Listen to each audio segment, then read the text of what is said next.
শুক্রবার রাজ্যের ৪৫ জন civil service পরীক্ষার্থীদের মধ্যে স্কলারশিপ তুলে দেন মহারাজা প্রদ্যুৎ কিশোর মাণিক্য।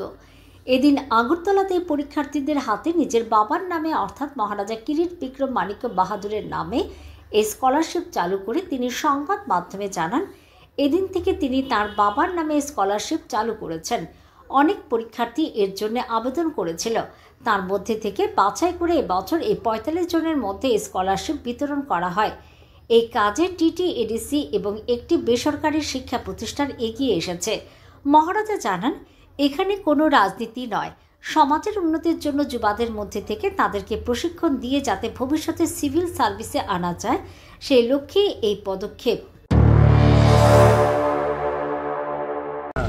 लोगों ने अप्लाई किया है एंड देन यहाँ में एक पूरा प्रोसेस निकला जहाँ में Shailesh ji from oriental academy, CK. Jamatia retired IAS officer, इन्होंने इनका इंटरव्यू लिया, इनका एक यार्डस्टिक रखा गया। उसके बाद एक पूरे प्रोसेस के बाद 45 स्टूडेंट्स को सेलेक्ट किया गया है और उसमें टीटीएडीसी, मैं एंड ओरिएंटल अकेडमी ने इसको सब्सिडाइज करके एक affordable coaching class so that हमारे भविष्य में हमारे youth IAS officers, TCS officers, judicial मतलब ज़िंदगी में आगे बढ़े, इसके लिए हमने ये एफर्ट लगाया है।